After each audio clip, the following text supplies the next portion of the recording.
Hello and welcome to RootsUp. I'm Tiffany and today we are going to be cleaning Barry's betta tank.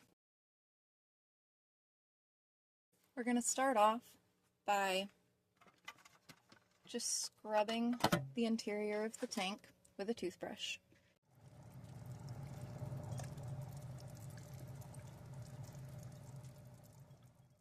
This can remove snail eggs from the glass as well as algae buildup. Right now we're having an excess of algae buildup in this tank because I've increased our lighting for the tiger lotus. While she grows and adapts to needing more and more light, there's going to be algae buildup.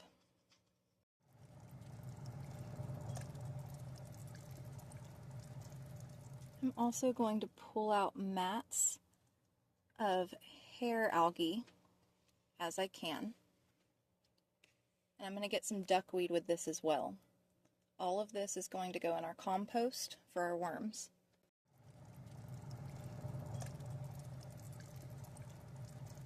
It's important to ensure when you're cleaning your aquarium with a toothbrush, you are only using a toothbrush that has been used in an aquarium. Using a toothbrush that has been used for any other purpose could cause contamination for your fish, your plants, your entire environment. We want to leave as little hair algae in the tank as possible because it propagates really fast. If you leave any in there and keep the excess lighting on, you can expect to have another bloom within the next 2 to 3 days. Even though this is a very small tank, I still have several varieties of plants growing in here.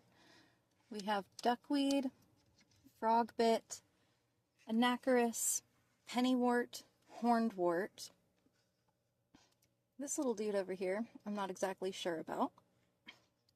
We have moneywort, water sprite, tiger lotus, and I've planted a few others, but as they haven't come up yet, I won't claim them.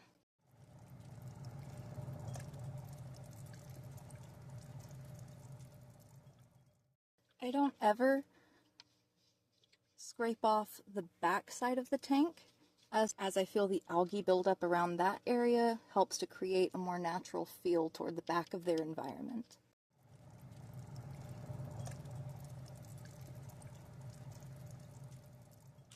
Fun fact, duckweed is also edible, and it's growing in popularity in the world of chefs.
We want to give everything a minute to settle down before we start the siphon process.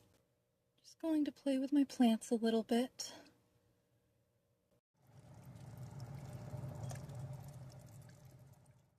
And while we're waiting on that, look at how much plant matter we got for our compost. It's a nice mat right there.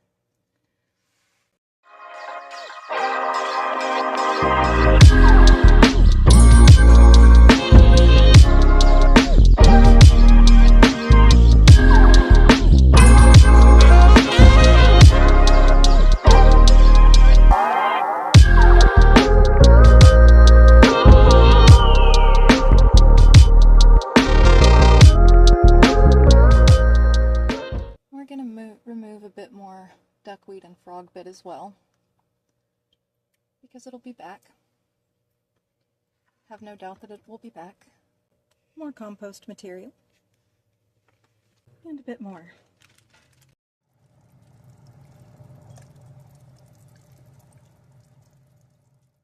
I'm going to wrap the pennywort around this log just a bit more than it already was to create more room for it to grow up. Also, so that it eventually looks like I have a nice pretty tree here.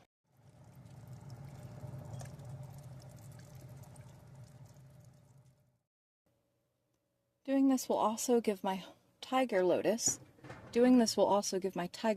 more room to be seen by the light that was meant for it.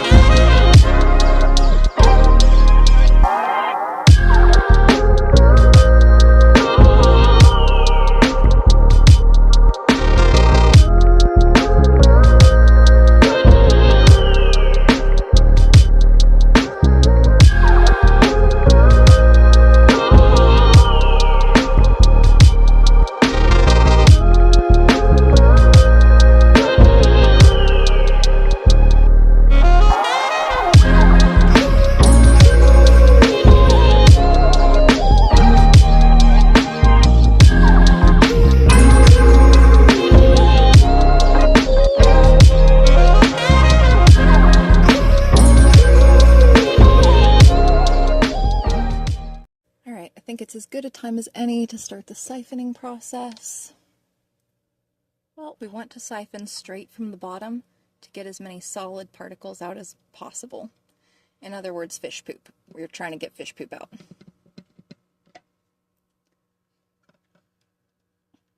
But because I have so many plants in this environment, we're not going to remove too much because his poop is actually food for the plants in here. If you look closely, you can actually see the particles being sucked up. But because of the plants we have in the tank, there's not near as many particles as you would expect. And for this tank, we're going to call that good. We don't want to remove too much. We're going to go back through, try to get some more hair algae out.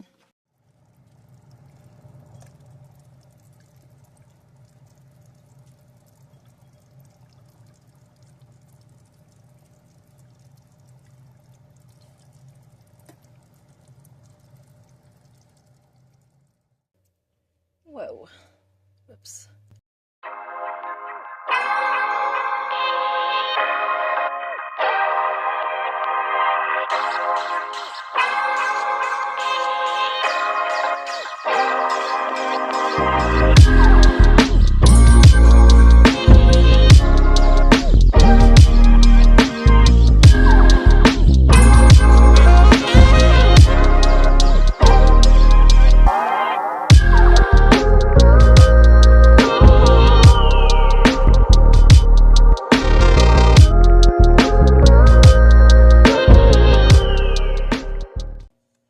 To add the water directly into the back of the tank. Before adding water back to your tank, it's important to make sure that it's dechlorinated. What I use is either Prime or Stress Coat, but in this video we're going to use Prime. Prime is by Seachem. Please sponsor me, Seachem. I've been using you for years. It's just 2 drops per gallon.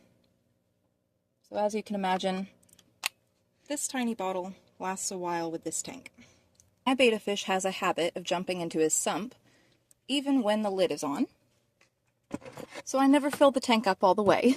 We found some extra particulates on the front glass, so we're just going to go back and do that again.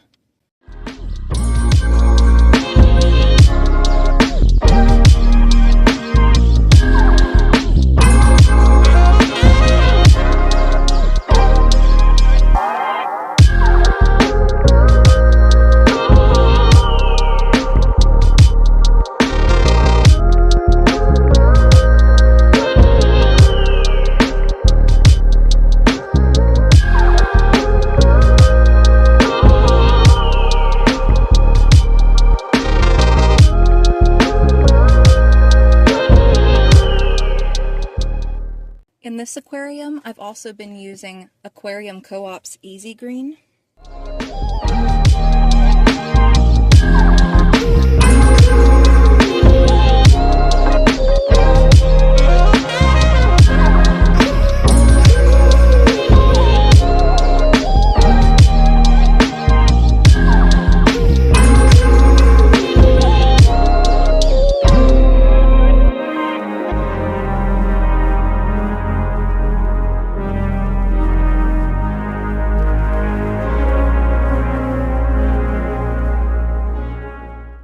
I prefer using frozen bloodworms, but in this video we're going to use VibraBite's freeze-dried bloodworms. Check the links section. I like to just get a few pellets on my finger and dip my finger slowly into the tank. Barry is a relatively new betta fish of mine, and I haven't fully trained him on eating off of my finger yet. So just kind of getting a few little pellets on my finger, plopping my finger in the tank with the pellets on them. It encourages him to see me as a food source, which will eventually result in him being okay with eating food off of my finger. And for the Easy Green, we just want to do 3 drops. Just a little added boost. And that's it. That is a full clean out of my 2.65 gallon betta tank. I do prefer to have betta in a 5-gallon tank, but right now we're living in a small space and this is what's best for everyone. Well, at least Barry certainly enjoys it more than the cup he was living in before, so there's that. Upon second thought, I'm actually going to take more lava rock and press down more of the pennywort into the corner so that it has more room to grow further. Upwards. And I'm going to set an additional chunk of lava rock onto this little guy over here. Whoop, maybe not. But being a stem plant, this little guy should root down some more and have more room to grow up, creating stronger, bigger roots, and giving me some more time to view my horned wort before it blocks it again. Just going to add one more chunk to be sure. The pennywort will eventually adapt to this. I say eventually, it'll probably take 4 to 5 days to adapt to this new situation. This is a form of plant training, getting your plants to drop their roots lower and then stretch higher up. It'll also mean we have a bunch of these pretty lily pads in that little corner over there with the rocks.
There we are, a newly cleaned 2.65 gallon betta tank.